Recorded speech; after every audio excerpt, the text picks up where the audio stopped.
And welcome, excuse me, to another episode of Real Talk. Casey, thank you for joining me tonight. Yeah, how's it going now? Good. How about yourself? Fantastic. Do you have a good week? I did. I'm enjoying this.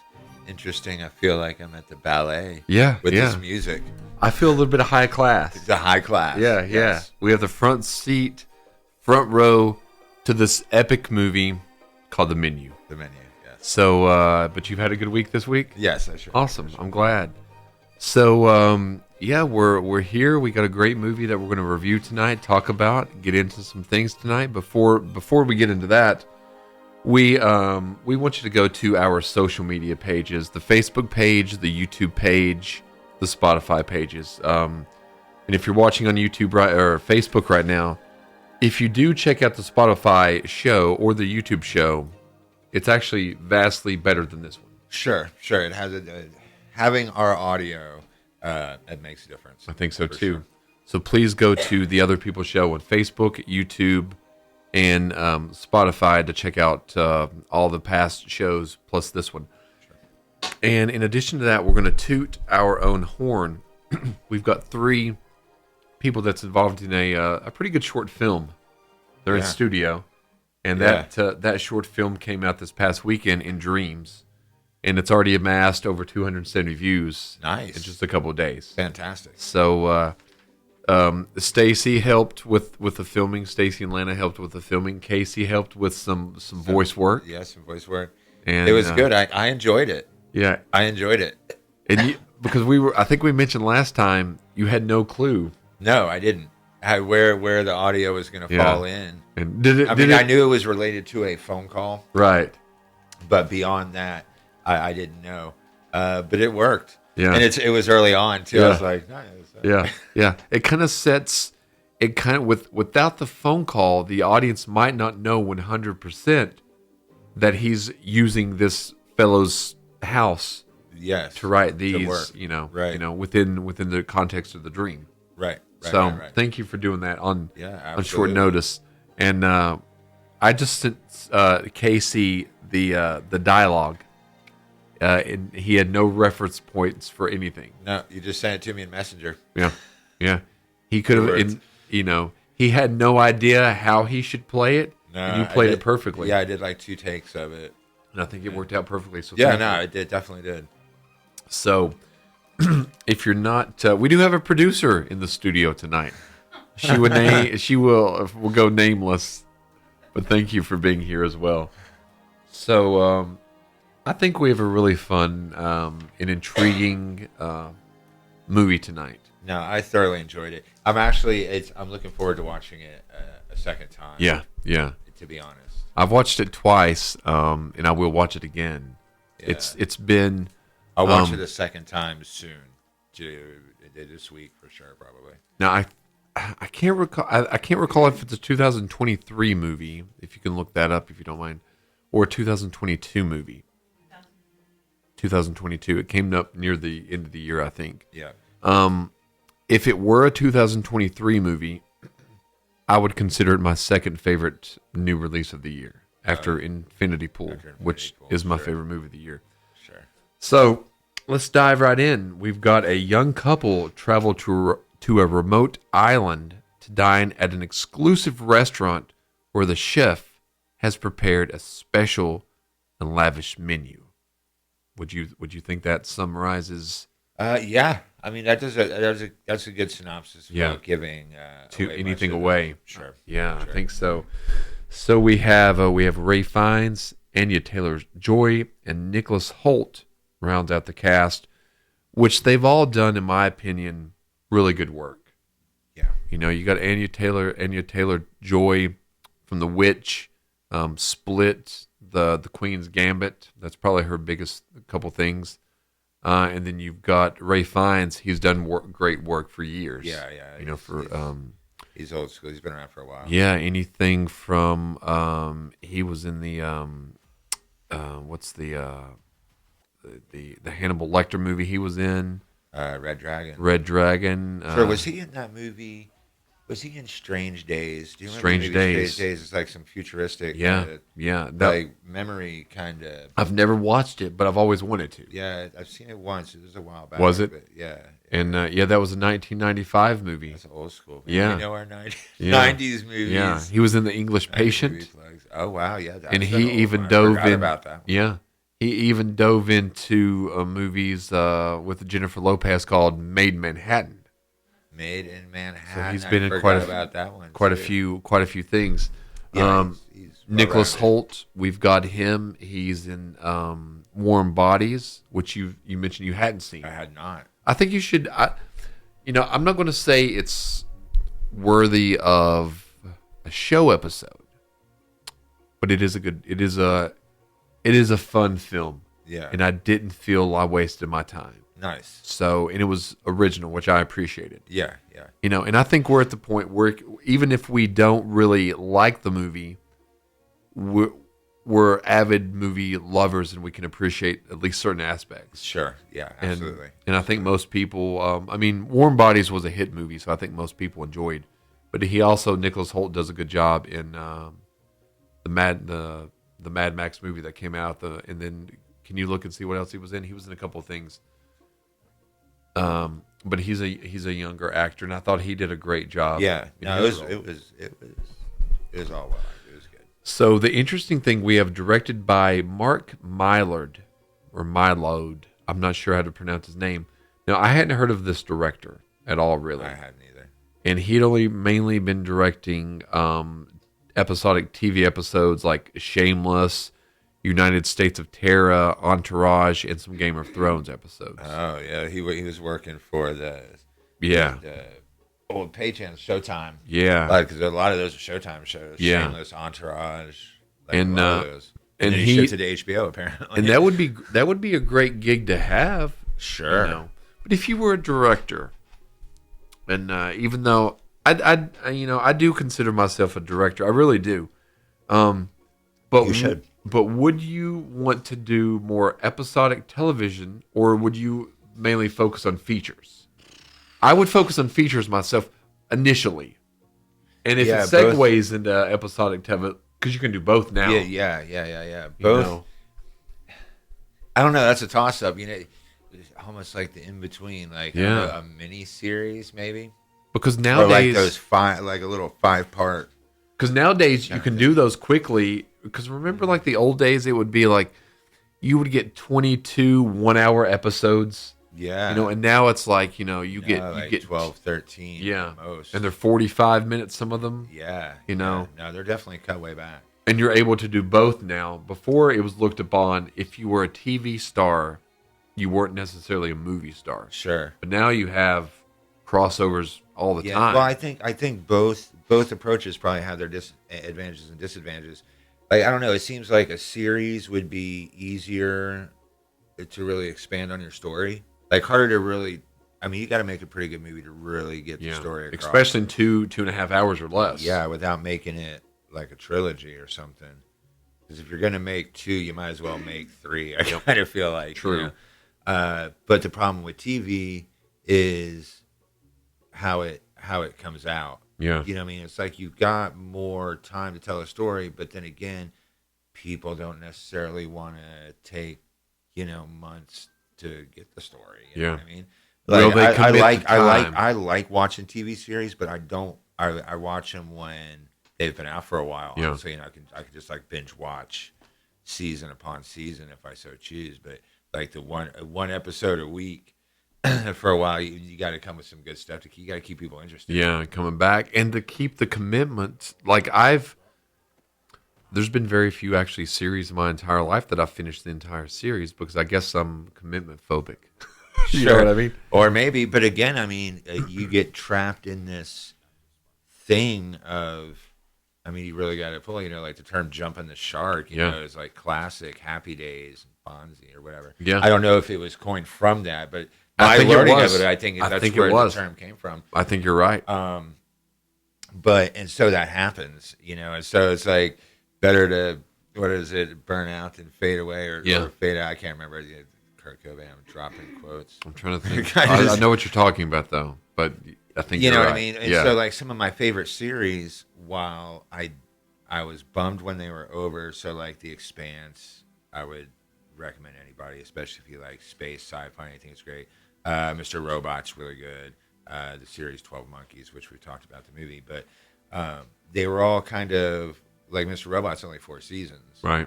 And while I didn't want it to end, it probably ended at a good point. Right when it should have. Like, yeah, it's not overworked. Well, it's like I told you about that one where they filmed it on location, every scene in one setting. So I think it wasn't designed to go on indefinitely. Right. You And know, it seemed was like meant to they tell a probably story. had this is where we're going to begin this, and this is where it's going to end. This is where it's going to end. Yeah. And this is what it is. Because we've all seen series that they should have ended season 4 or 5, but they go on to season 8 Yeah, or they're 9. just like repeating itself. And I guess it's fun. Obviously, the paycheck for the actors and actresses Sure, in production, but I guess unless it's like comfortable thing, you're not really gaining anything new from. No, right. How many times can you see, Zach Morris, pull a scam on somebody? Yeah, right. You know right. what I mean? That kind of a Exactly. thing. So, uh-huh.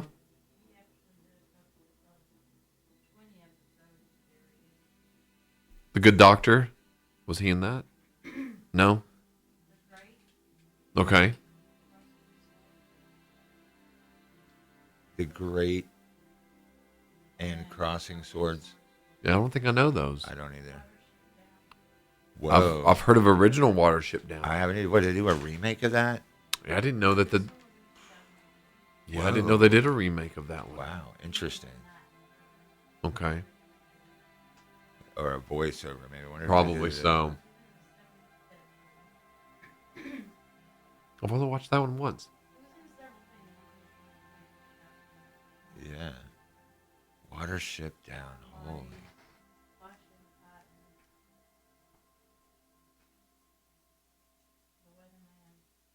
Oh, the Nicolas Cage movie. Yeah. So he's got Forgot a about few that things under his belt then. Yeah, quite a few.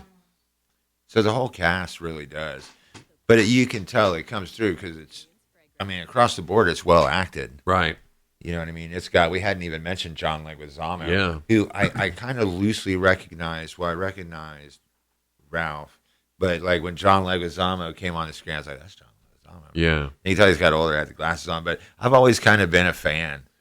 Well, You know what I mean? it's an interesting thing with him. Before we get to that, the director's only other feature film is a movie called What's Your Number, and it's got it has Chris Evans, and it has the blonde girl from the Scary Movie series, or she might have been dark-headed in Scary Movie series, Huh. and that's the only movie feature that he had directed other than The Menu.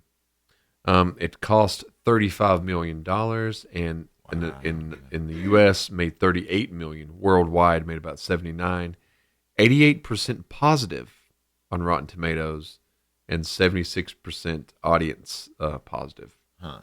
So a couple of things that were kind of interesting for the facts. After the director got the script, after got the scripted take from the actor, he asked each cast member if they wanted a, quote, freebie to do the take however they wanted. So I was kind of thought that was kind of a cool thing. That is cool. You get it done this way, the next take, you make it your own. I think that's a cool way to be. Yeah. And then go with, The best take. especially when you got good actors. Yeah, because you hire the people. I would go like if I'm, when I'm writing a script, I do have famous actors and actresses in mind when I'm trying to write. Sure. Often. To visualizing it. Yeah. Sure. And that's what I would do. Okay, I got a script. Here's the names of people I could get, and then you've got John Leguizamo and Ray Fiennes and Anya Taylor-Joy and all these people. So you would try to choose based upon their past work that they can do this. I trust them with this role. Right. I don't want to over direct them. I wouldn't want to. Right. Because I feel like if you over direct somebody, that's going to make them very hesitant to try anything on their own. Right. Because they're going to get backlash about it. Right. So I like that idea. As we mentioned before, I think off camera, the entire Kitchens team they learn how to do everything within the movie as if Yeah. it were real. Yeah, which is Very. it's a pretty. I mean, it's impressive. Yeah. I don't know. I enjoyed the movie just because, like, well, we had taught a extensive restaurant background. Yeah. It's been my career, and so I remember seeing the trailers for it when it was coming out in the theaters, and I was excited to see it. I didn't see it until today, right. but no, it lived up to that. Like, I thoroughly enjoyed it, but I found myself in my own head because of that experience, like stepping into this whole thing of this kitchen, and an up and down sense in the way that, like, I've done restaurants and cooking and management and all that for a long time, but the whole obsession, if you will, Yeah. of just like the micro placing the stuff with the tweezers, has that ever been a part of my career? No, sure hasn't. Right. And honestly, I'm kind of put off by it a little bit in Right. a way, like in the real world, like Does it come off as pretentious to you as a chef? 'Cause a little for bit. the audience that doesn't know, Casey is a very great chef. Well, I don't know if I'd use the title. I mean, in real world, I'm not classically trained. Let's put it Right. let's put it that way. To be fair, Okay. but I've done it for a long time. Right. But in a way, it does seem pretentious. Like, I can remember at points in time where, like, I appreciated. There's things about it that I appreciate, but at the same time, I'm kind of like, in that type of setting, and the movie suggests it as it plays out. Yep. And that type of cooking and dining, that cuisine is tailored only for, A very like niche audience. Yes, and like foodie, kind of bougie, kind of, you know what I mean? And it shows itself in the movie and with the characters and stuff, and the storyline even. Yeah. But in the real world, you know what I mean? Like, you're not going to go to a restaurant around here and get that. As much as I think it's cool, would I try and sell any of that around Right. here in the real world? No, I would not. And most people wouldn't subscribe to that, I don't think. And in my career, there was really one time that I worked at a place that really kind of took that kind of stuff seriously, and they really wanted it kind of like all bougie. And honestly, I lasted there a week maybe, and I was like, I can't do this. Too much. This is no. Because again, the environment that surrounds that became like, was it really people I wanted to be around all day? Because, like, I like cooking. I like even more than, like, I can appreciate the cooking aspect, but for me personally, like, more even than cooking, I enjoyed just the restaurant business Right. itself. I became a really good cook in the process because that's where I spent the majority of my time. Right. Okay. But when it started, I was just like, in my head, I was like, this is like, these pretentious is bugging me. But then as it started going, the more I started relating even to Chef's character and the stuff he was saying, because again, he's dedicated his life to it. 100% dedicated. You know what I mean? And Yeah. there's times, I swear, that the job and the career, coupled with my own flawed personality, it probably about killed me at times, Right. honestly. And because that whole industry comes with this, it's toxic. Right. Honestly, it took me a long time to see it and get out of it, but it's definitely a toxic industry, and it comes with this whole ego-driven mentality of more is like working yourself to death is like a badge of honor. Yeah. You know what I mean? Kind of If like you he work- did in the movie. Kind of No, like he yeah, did. and that's what you see, because there's the one scene, and it's getting towards the end of the movie, but you see these glimpses, like through photographs, of like this progression of his life, and I want to say it's going backwards, but it doesn't, because it really, I mean, it kind of does. The beginning's at the Right, end, yeah. you know what I mean? But you can kind of see progressively, he's less happy. You can see the frown in the pictures just getting deeper. Yeah. And, Yeah. And it's true, because, I mean, no lie, in the course of my own career in food service and kitchens, what I like 100-hour work weeks is no lie. 80-hour work weeks, I mean, it's for real. And that was with my own personal experience, but I mean, it's for real. Yeah. It's for real, and it's intense. Now, would I ever want to work for a dude that was like that and real? Like, That was a question that I was gonna.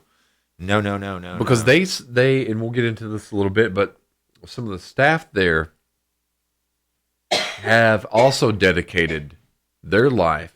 This is not, for the audience, this is not a restaurant where you go home, you have your away from restaurant life, your daily life, and then you go clock in or you go punch in, and then you're there for 8 hours. You're living, breathing right there on your the existence is this island, this whole the restaurant. Yeah, and this guy, chef's character has worked his whole life to like get. This is like the pinnacle. Yep. Like this is supposed to be the best restaurant on the planet, basically. Yeah. You know what I mean?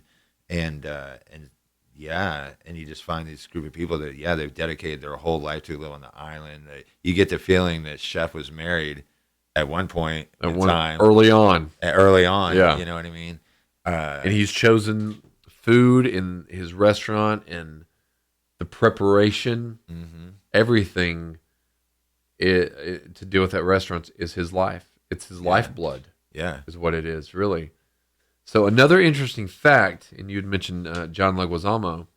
So his character is officially named Jorge Diaz or George Diaz, but it's simply credited as movie star in the credits.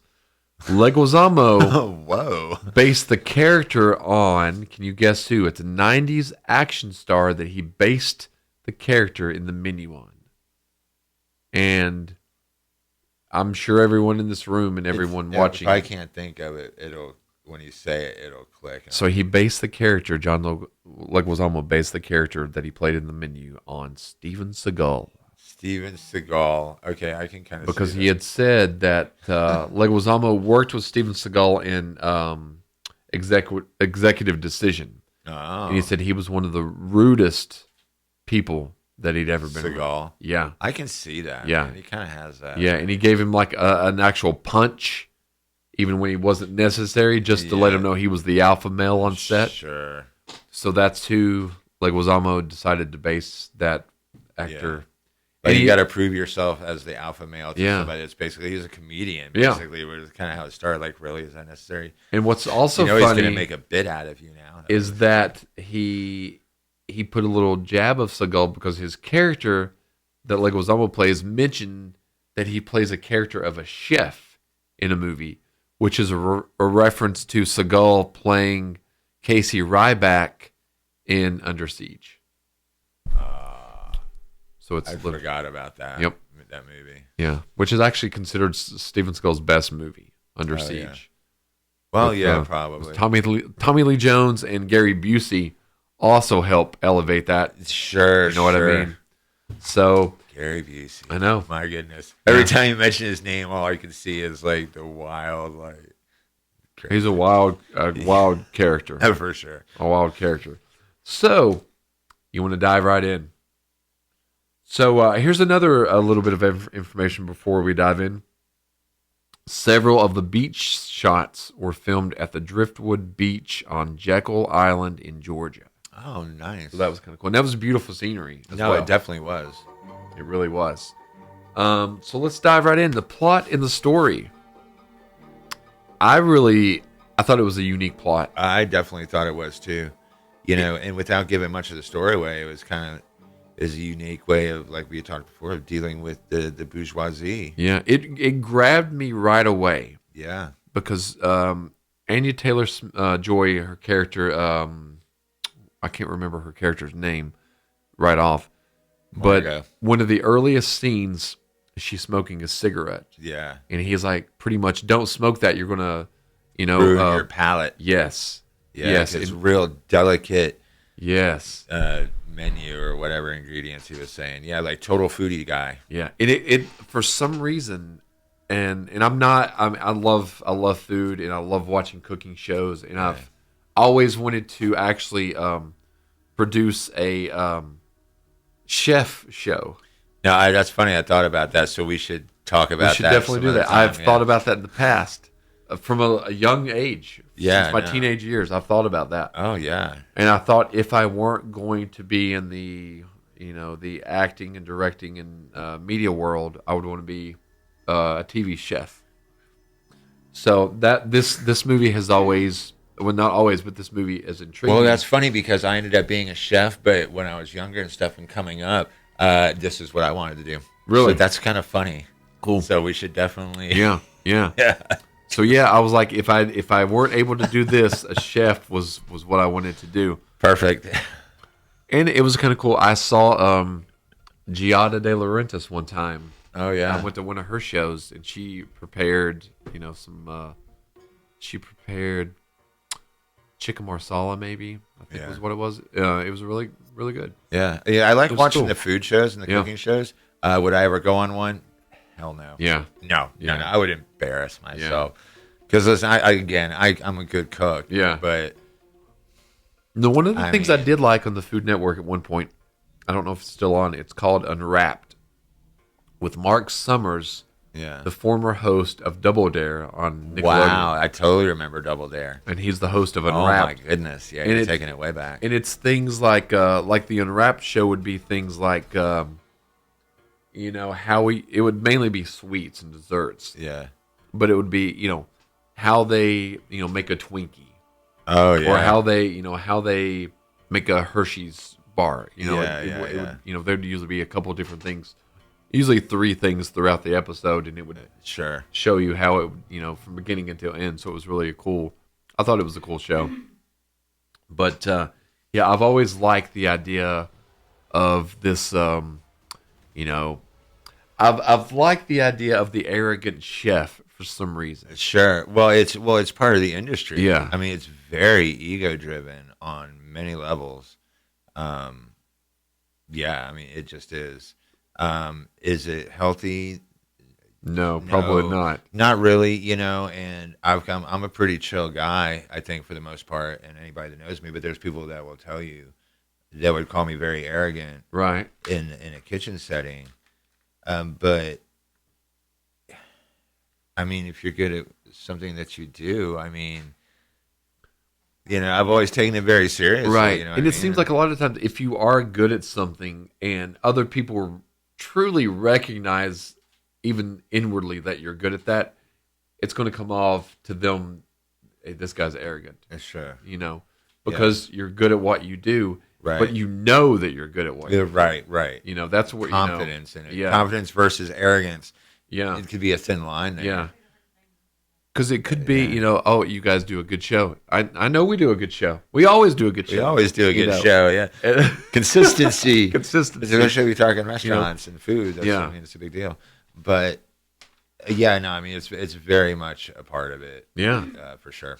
So I do think the plot and the story of this movie was a very original. I did too. There's not a lot of restaurant or chef themed movies. No, there isn't. if And I was think thinking about it. Well, I'm always trying to find good ones because, again, I'm familiar with it. And honestly, it's hard to find ones that I can think of that have been really true to, Real life. you know what I mean? Spot on. And even some of my favorite people, like Anthony Bourdain, who's like personal hero, you know what I Right. mean? And I can remember discovering him back in, I guess it would have been, early 2000s. I remember he had an article. He was on the cover of Rolling Stone one time. His book had just come out, his first one.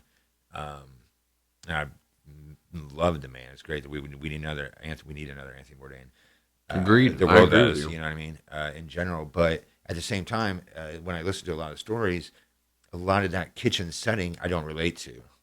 You know what I mean? Because I came up in, finer dining, I guess, but you're talking small town. Right. So like the kind of stuff that's portrayed in this movie, I've never cooked in my life. Right. In 30 years in restaurants and kitchens, I've never cooked anything like that. I've never eaten anything like that in a lot of situations. Would I want to? I don't know. I don't Maybe. know either. I'm curious about stuff, but I can remember the first time I was served tuna that was cooked like the way that tuna probably arguably by chefs should be cooked. Should So be. it's, it's rare, it's raw in the center practically, Right. and cool, and the texture, it just melts in your mouth. It's very different than if you're used to cooking it all Like the the way through, and traditional it way. throws you off. And I was like, 45, I think, when that happened. You know what I mean? I've been cooking 30 years, and now I'm eating tuna. That's like, seared correctly, probably. You know Well, what I my mean? thought would be, I would, And not everybody's prepared for that. Per would I se, want to but go to one of these kind of restaurants and check it out? Yes. Do I think I would enjoy the food and the taste? Just looking at the menu they had in the menu in the movie, yeah, and I don't think my palate is. It's not. It's not even ready for that because it's not that. It'd be unlike anything I've ever tried before. well, sure, but yeah, I have to wonder sometimes because again, like just because I haven't eaten any of that stuff or cooked any of it again, or anybody that I know, honestly, for that matter, that I've worked with in this area for this amount of time has. Right. That doesn't mean that you're not good cooks, and that doesn't mean the food that you're cooking is good. Because Exactly. he says it in the movie, and it's almost cliche, but it's true. The secret ingredient's always love. You cook with love, meaning if you're enjoying what you're doing and you're taking it serious, it's going to be good food.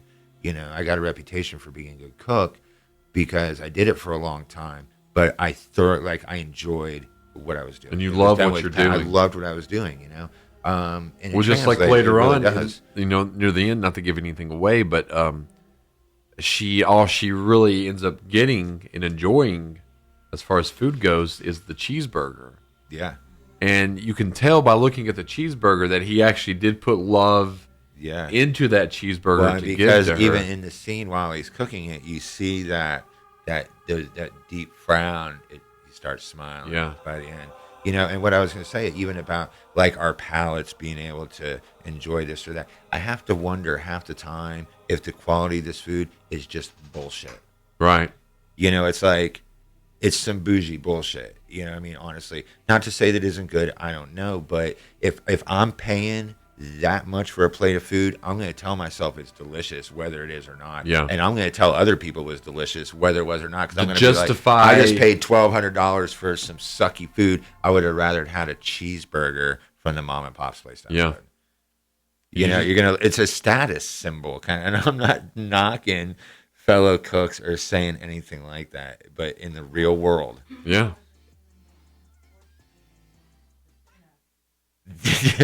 I wouldn't say I was force feeding you, but I was encouraging you to hear. Open wide. You're Try taking- this. Well, you've got called an OG cook, Casey. So that's from one of the audience. Oh, members. nice. Well, thank you. I would like to consider myself OG too. I mean, honestly, I don't know if I've but- ever tried anything that you've prepared, but I will say this. I don't know have- if you've eaten at a Huddle House around here any time in the last 20 So I guess years. I have. There's a damn good chance. Then I have. I cooked for you, especially if it was in Big Stone. That's where I used to go to that one. Okay, well, see, this is a really good chance. And if it was middle of the night, especially, That's when I would go. So there's a good chance back in 15, 20 years ago. I very well may Early have. 2000s, It's or like 2003, 2004.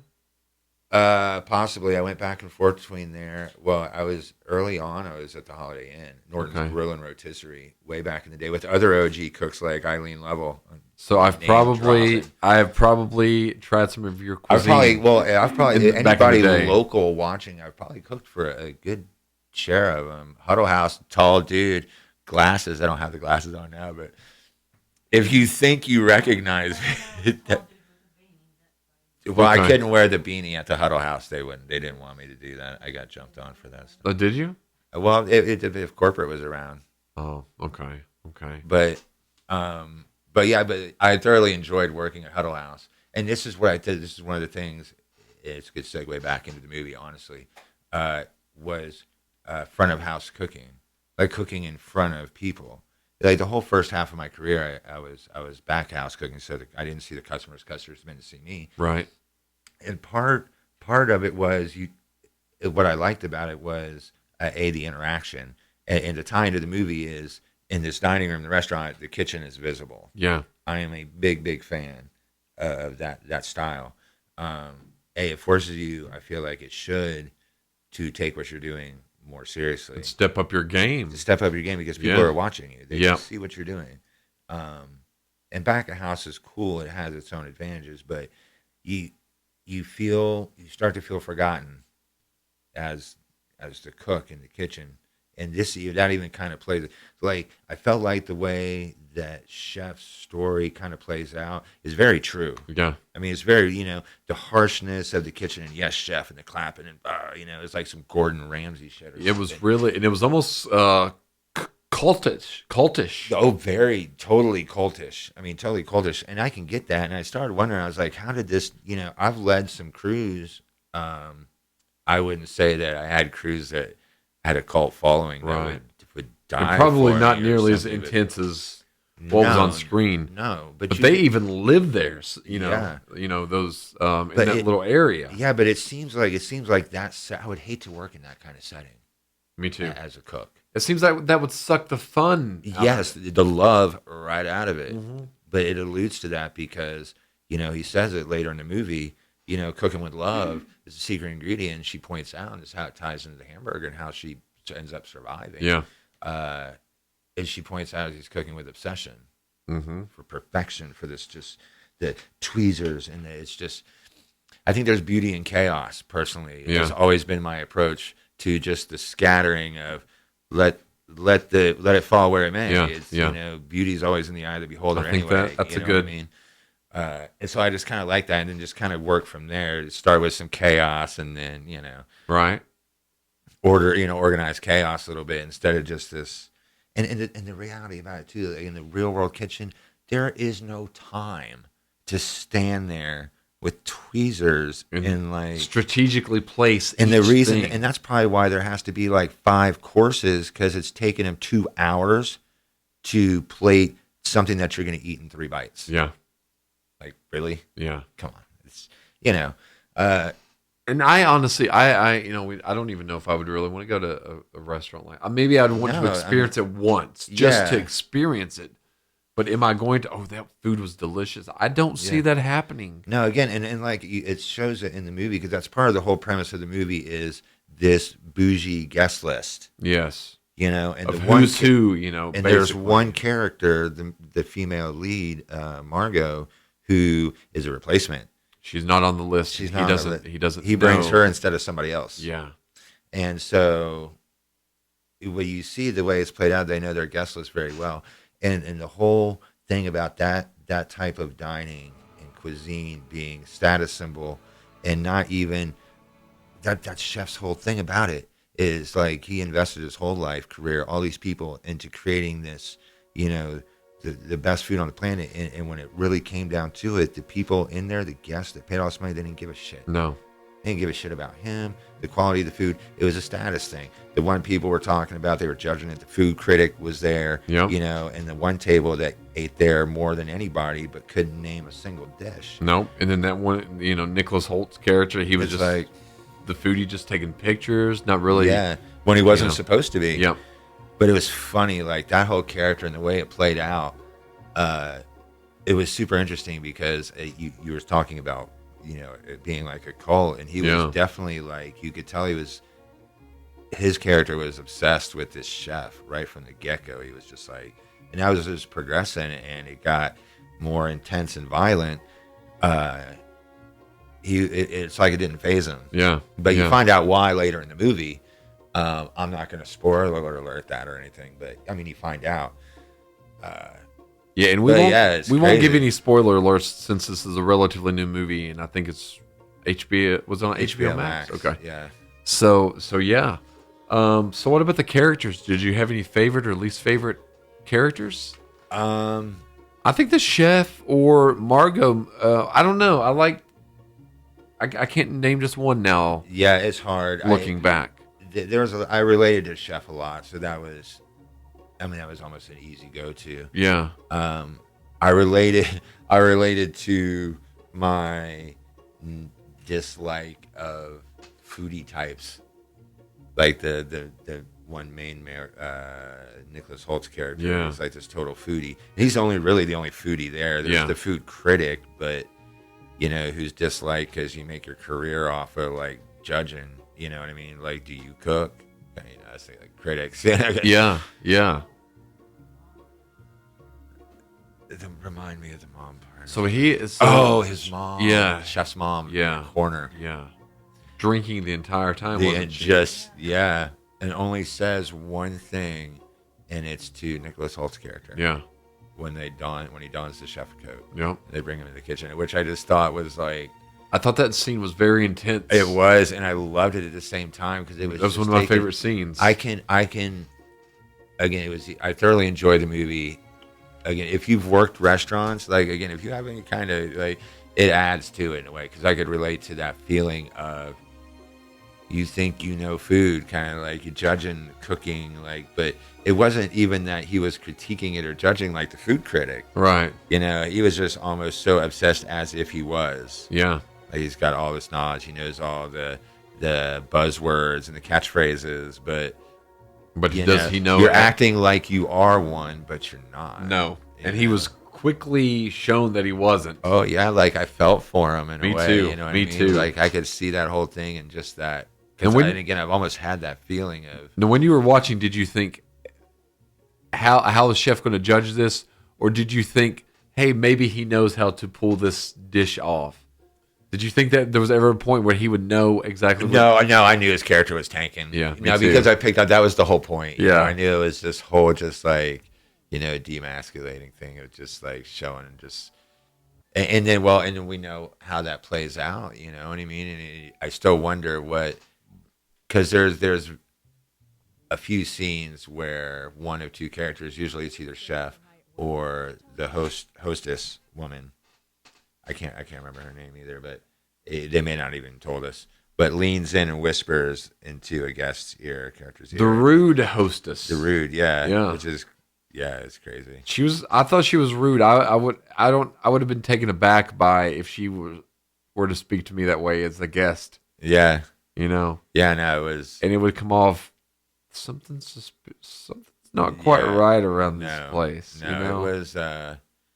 it was good, and the way the movie plays out is basically like a chef has his revenge, more or less, and it's weird when it plays out because you at the beginning you kind of don't like him, like me personally, Yeah. the character, but then you start relating to him, Yeah. and then by the end you're kind of like really relating to him where he's coming from. You even see some of the guests by the end, like the woman was like, "Thank you." Yeah. They resign themselves to what's going to happen at this point. And you're on Chef's side because the guests You end up there. Yeah, are more, for the most part, are more deplorable than anything the chef has in mind. or almost has done. Yeah. in a way because, well, I don't know when you think about. So I'm trying to think of when the body count really isn't that. Well, no, I guess it's pretty high by the end, suggested, but what you actually see, Right. You don't really see. But I mean, when you go out with s'mores, I mean, I know. It was pretty. I mean, it is a really good movie. It has a lot of really good scenes. Even that in the end, the way they go out, it's just like, Yeah. wow. And it's like, again, in kitchens, I can get cult followings. I can even get cult followings of particular restaurants or dishes or styles. Right. But again, like you pointed out at the top of the show, it's a very different situation when you go work your 8-hour shift or even your 100-hour shift. Mind you, that's practically living at the restaurant. At the restaurant. So you're sleeping and you're at the restaurant. That's it. But like you don't. It's very different. These people are like living 24/7. We hadn't mentioned yet. We're fairly deep in the show, but like the restaurant is based that this was set in. Like the setting was based on a real restaurant. Yeah. And I know we'd asked. Now I still can't remember the name. Yeah, it's in the trivia somewhere on there. It's based upon there. Maybe that's Stacey now can shut find it. down. Yeah, I know. Now. I read but that. I can remember reading about it, and they had tied it when it shut down. Reading the article, and they had tied it to the menu to the movie as well. But it was shut down. I can't remember the exact reason, but apparently the way this article read, a whole lot of sexual harassment What's going like on there? tons and tons, very misogynistic, Right. atmosphere and environment, and it is, and I've watched the industry change even over the years because again, different places, I guess, because it can be very misogynistic, I suppose. But I've worked with a lot of women in Right. restaurants and kitchens too. The real restaurant. the Willows Inn. Okay. Yeah, and it's shut down now. But I mean, it was this exclusive restaurant out on the island, the whole 9 yards. Yeah. It's shut down now, but yeah. So what about least favorite or favorite scenes? Different one of those. I like the scene that we just mentioned where Nicholas Holt's character is made to try to prepare. Yeah, I was gonna say I have quite a few favorites. That's one of my favorites. I do really like when they're. I like this one of the scenes where I'm trying to think. So I can't remember which course is sent out, but the chef Margot insults the chef because she won't eat. Yes, and he comes out. And he's like, "Why won't you eat?" Yeah, and I think that was, and I do. Oh yeah, it's full of good, intense little moments like that. And I like the courses, the themed courses that they have. Well, I was gonna say that earlier. This segues into stuff was cool the way they did it with the ingredients, right down to the s'mores ingredients. That's right. That's right. I mean? I forgot about that. And the picture, like I liked that little segue. Yeah. In the way they did it, and. Yeah, no, it's good, and the way that it's set up too, and it plays out, especially early on. I mean, it's just like a restaurant, so everybody's got their there's different little conversations going on. Yeah, you quickly pick up on what the situation is in each table. Who is who, pretty much. Yeah, really early on, like there's a marriage problem here. This is washed up, aging actor. Yeah. This is a foodie dude. You know what I mean? And yeah, I mean. It ties it all together pretty quick. Yeah, and it's easy. It's easy to follow the movie. It's very well written. Yeah, it's a good movie. It's a good movie. To be someone's second feature film, this would be a great feature film. Yeah, it didn't leave me with a lot of questions. No, and the questions again, I could fill in. And they're almost existential kind of questions anyway. Like, right. What could he have told him? Well, there's a million things they could have whispered in his ear to cause that to happen. Yeah, exactly. It doesn't really matter what it was. Not really. That's what it was.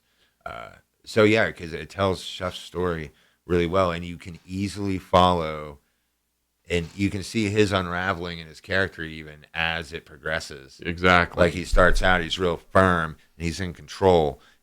But it unwinds kind of. You can see he gets more exasperated. And he's kind of unraveling a little bit as it progresses. He's unraveling. It's crazy. He's unraveling. Everything's unraveling. But by the end, I don't know. It's almost this sense of calm, almost like the cult mass suicide kind of thing. It's like this. This is what the whole night was supposed to lead to. Yeah, the menu, and it's good, and I don't.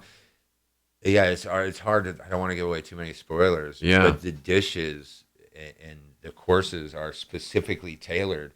Like the whole event is specifically tailored for this guest list. Yeah, like they know details about these people's lives and it presents itself in very interesting ways on Taco Tuesday kind of memories, you know what I mean? Like, that was mentioned also in some of the trivia as well, the Taco Tuesday. Yeah. What do you think about the score and the music? It was good. I liked that. I liked that this was it was a dark movie, but not as dark as some of the movies we've done here recently. Yeah. Yeah, I agree. And the music kind of helps in a way. So it's like when the show opened, you feel like I felt like I was at the Nutcracker or something. Yeah. It's very ballet-ish. And so the music, the score has those moments, but there is dark moments. Yeah. But it's not overbearing. Right. It's literally dropped in for what would be like a couple of bars real quick. Just gives you this hint of like just a tone of it. Yeah. Like a dash, if you will, of something foreboding. Yeah, because I didn't really, like you said, this was a dark movie, but not nearly as dark as some of the ones we've visited in the past. No. But it doesn't really, I don't think it really presents itself that way. No. Especially like, the trailer, when I'm going into watching the trailer, I know that I'm going to watch, a thriller, an offbeat thriller, an original thriller. Yeah. But I never got the sense from the trailer nor the movie, the sense of dread, chaos, No. as I did from Infinity Pool. Yeah, no. But this is, this does have some dark tones. No, it does. To it Well, as well. I mean, it tells the story really. Like I came out of it feeling like the movie and the story, it was a story of Chef's soul crushing journey Yes. to being the best. Yeah. Is basically what it was. Because you and do. what it came out. You to. pointed earlier, like, at first you're not really, or I wasn't either, on the chef's side.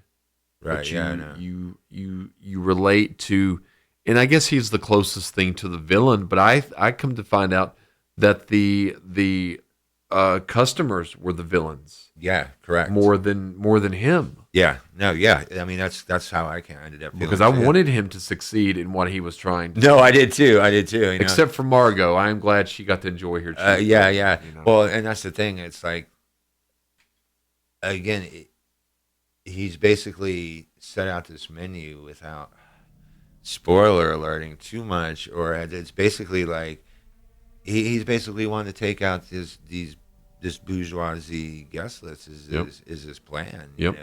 Is to kill him basically, and I mean, listen, to be creative and stuff, that's a pretty original way to do it. I mean, sure.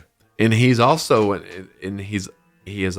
convinced his staff to get on board with this mission. Yeah, I mean, because there's like, no everybody- resistance at all from his staff. No, they Zero. are like, On board 100%. yeah, and even some of them, like you can, the first sous chef, he presents to the guests. He looks broken. Yeah. You know what I mean? Like he really does. And the female sous chef that ties in there, not so much. Yeah. But the first guy is like, we know how where that goes, but they look broken. Yeah, And I would agree and with you. You see that chef really inside by the end he's just broken. Yeah. It's the life of perfection has led to this. Yeah. Or trying to achieve perfection. Yeah. Obsession. Obsession for I mean, perfection. Yeah, and perfection. I mean, because neither one of those in the long run. Well, I don't know if perfection is really even Achievable. Yeah. Yeah. Because again, like who the hell judges what is perfect? And what, Exactly. You know what I mean? It all kind of becomes relative even then. But an obsession of anything is not healthy. No, not at all. No, it sure isn't. So I thought this movie was originality. I thought it was an original movie. Yeah, me too. I don't know if there's anything that I can think of. Maybe Stacy can look and see if there's any related movies that would. I don't know what I would relate this movie to. Like I can't, I can see, you see, a Die Hard movie. That's a Die Hard in a train, Die Hard in a plane. Yeah, this is a romantic comedy. But what would the menu? I know we've been on this trajectory of these darker themed movies. I mean, if you're thinking dark, when you mentioned it's a dark food, the first thing that popped in my head was Sweeney Todd. Right. So she's feeding the people to the town. I hadn't thought of that, but that's that's a good connection. I hadn't thought of that one. But as far as other dark movies, I mean, restaurant movies, they made a lot of comedy movies. I'm dying to find a really good one. Like there's one, Burnt. That's a good one. Have you seen it? I've seen I haven't it. seen that yet. I'll Numerous enjoy people it. have suggested it. it to me. I liked Chef pretty good. If you hadn't seen that, I haven't seen that one, but I've heard it's of it. pretty good. I mean, it's pretty good. And it's so it's 5-star chef goes food truck with his family. Right. It's very family oriented. It's good. It's good, make you feel good movie. Right. And then there's a lot of comedy movies. Like so you've got your classic one like Waiting, which I don't know if you've seen that. Is that the one that's got Ryan Reynolds? It in is. Okay, that's what I thought. I haven't seen it because I didn't think I'd be able to watch it due to just some of the things I've seen in the trailer, and I was like, I don't know if I'd be able to eat out again if I see some of that. No, listen, I mean, again, there's, I don't know.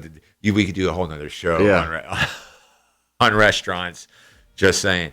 Eat more Black Bear Barbecue, Appalachia, Virginia. Yes, let's do that. We might need to do that this It's this a coming good, clean Saturday. We could restaurant. do a little bit of a cook theme. Well, because I mean, you go behind the veiled curtain of restaurants. I mean, the reality is, I mean, there's a lot of dirty shit out there. Yeah, I mean, that's just the reality. And should you be aware of where you're eating? Yeah, you should.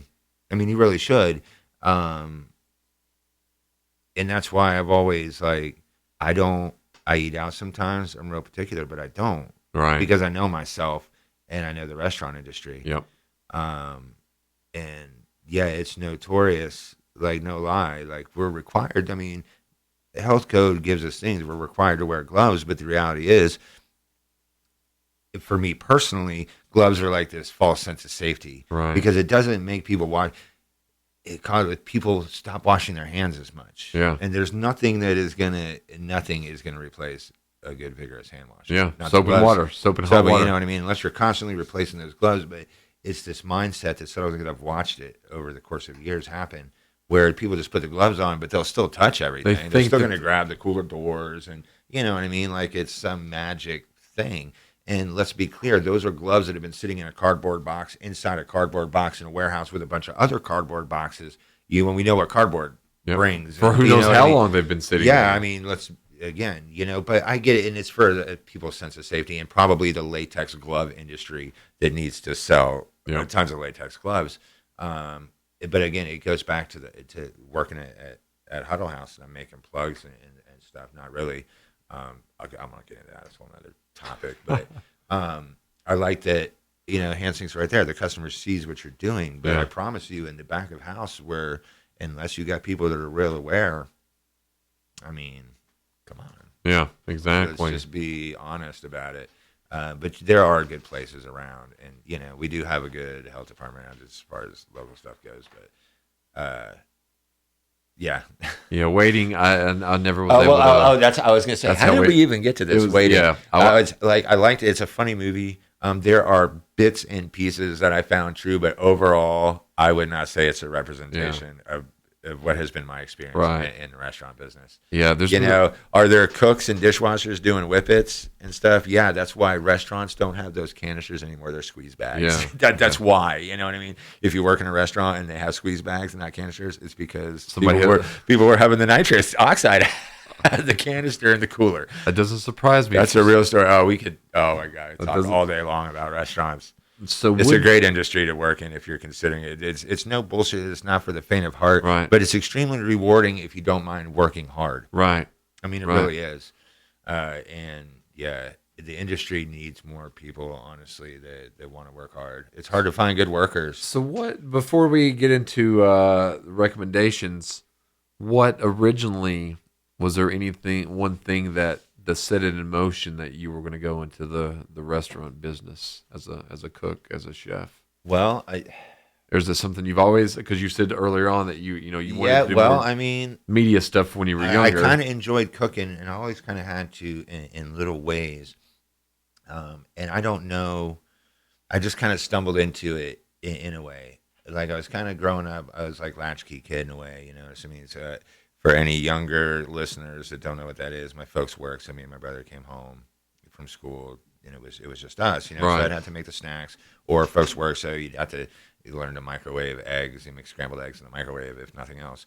And then as I got older, I wanted to learn how to cook for my girlfriend at the time for Valentine's Day, so that kind of piqued an interest in Okay. it too. And then I fell into restaurants. I started working at McDonald's, and then I applied for a job at the Holiday Inn. I started as a dishwasher, and then I didn't want to wash dishes to begin with. I remember asking the chef at the interview, what are the opportunities for advancement here? And he said to me, it's like, well, there's chances, but there's something to be said for a good dishwasher. And I'll tell you what's one of the truest things I've ever heard in the restaurant industry is something to be said for a good dishwasher, and that is true.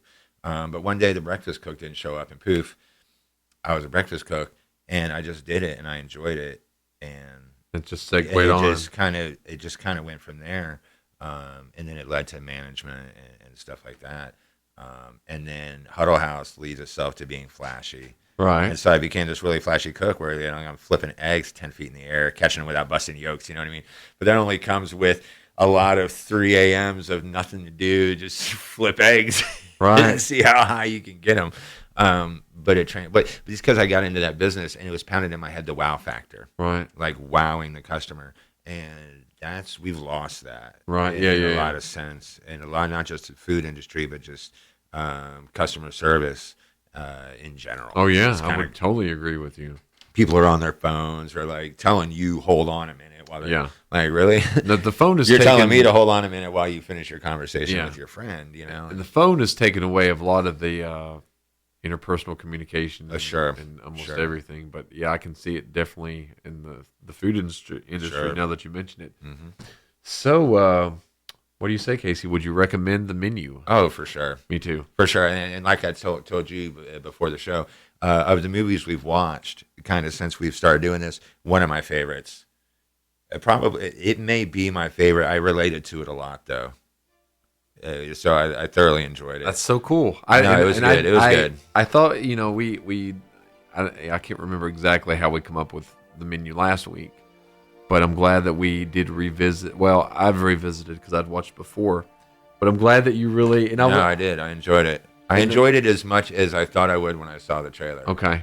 Yeah, so it lived up to it.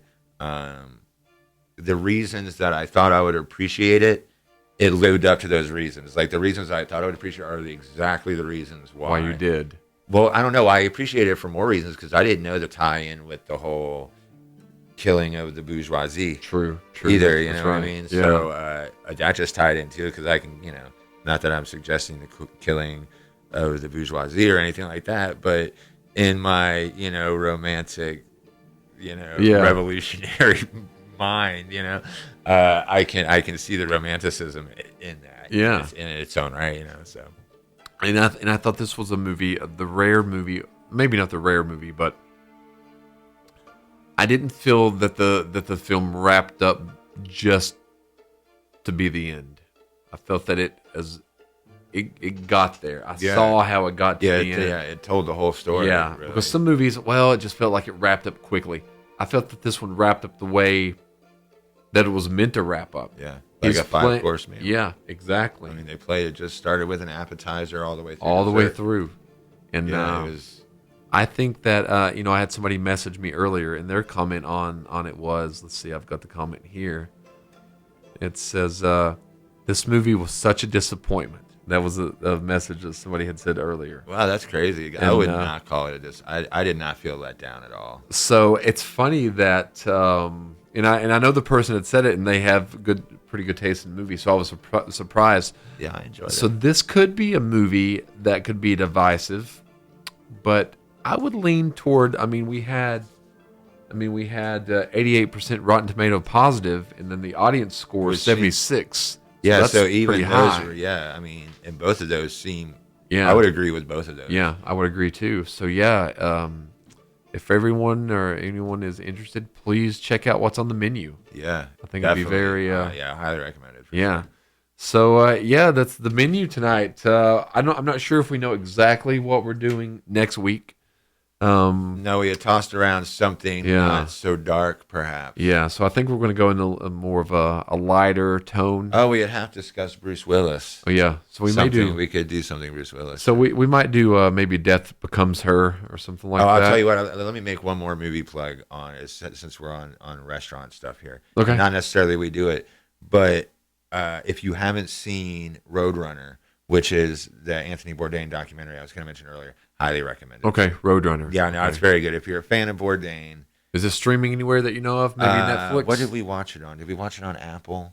I want to say it was on Apple. Okay. Also, I was going to say the Beastie Boys story, too. Okay. So Roadrunner and the Beastie really Boys story. Yeah, the Beastie Boys story are both on Apple. Okay. It's fantastic, too. Awesome. But definitely the Bourdain one, it tugs at your heartstrings, though. Okay. There's the whole conspiracy theory kind of stuff surrounding his suicide and stuff. Yeah. I including myself, but I'll tell you what, I came out of that movie feeling like that he probably had. Yeah. That was probably legit. Yeah. I was just like, broke my heart. Stacy watched it with me. She'll tell you. Yeah. It was a very relatable movie too. There was moments where I was just like, "That's me." Yeah. So That's related me. 100% then. No, I always have. Well, because I came across Bourdain early on in my career, and and the irony is, like, when he put out his first book, he was about 41, 42, 43. So kind of now I'm 46 now. Right. So, So the age is kind of correlated oh as no, well. absolutely, because he said he was 45 when he started doing like no reservations, like Right. before he even started traveling around. Before that, it was his restaurants.